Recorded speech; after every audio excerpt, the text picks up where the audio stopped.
You're watching 7 Action News this morning on TV 20 Detroit. Not sure if your child is ready for kindergarten yet? Well, we're going to have an expert live in studio with some tips to make sure your child is prepared for the start of school. Speaking of being smart and education, if you're questioning whether your child is ready to start kindergarten, well, we're going to have an expert in studio to help you make sure your child is ready. I'm in that boat. I have a kindergartner who'll be a kindergartner in September, so I'll be taking notes. Join me. You're watching 7 Action News this morning on TV 20 Detroit. Good.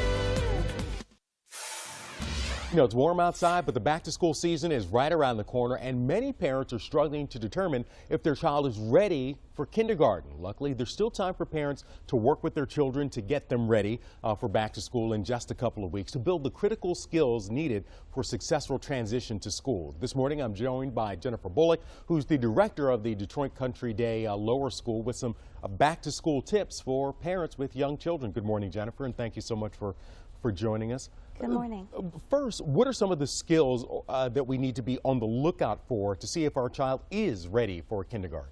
Well, we're going to look at social, emotional, academic skills, and also physical skills, fine motor and large motor skills. And as a parent, you know, how do I judge? You know, let's say I just signed my kid up for kindergarten because it's the right age and it's the right time. How do I learn whether or not there's some things I need to do over the next month or so to get them ready?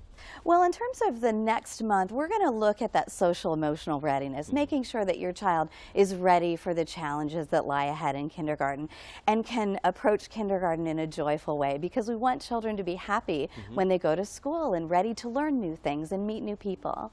And so social and emotional is something that we might be able to impact over the next month. Or what should I do? Should I take them to the park and play with other kids? What should I do? Yes, absolutely. Playing with siblings, of course, is a great way to develop that social emotional health. But also playing with other children that are the peers, you know, the same age as your child. So having play dates, playing with cousins, and also playing games within the family, learning how to win and how to lose, how to take turns. Okay. And those are things that can be done at home for social and emotional wellness. Absolutely. When it comes to things like academic preparedness, you know, are there things that I can do? I may not be able to make up the entire gap in a month, but what should I be on the lookout for, and what can I do to begin the process?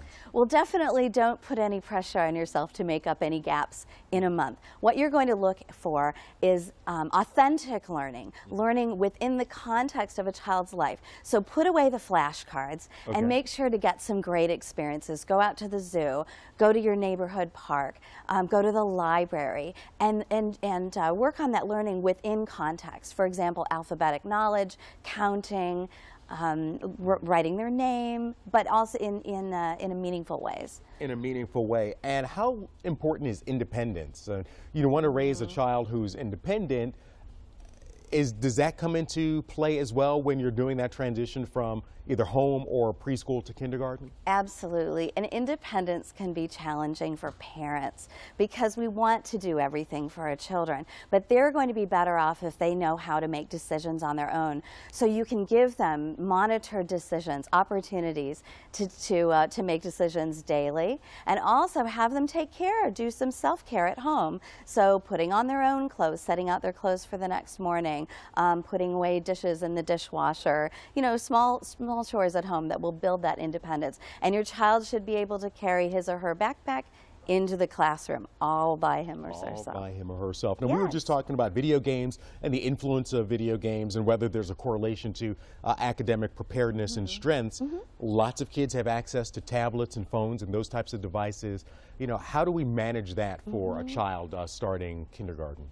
Well, there are many apps that are available and many apps that are certainly education-based. We want to look at the apps that build in decision-making and critical thinking.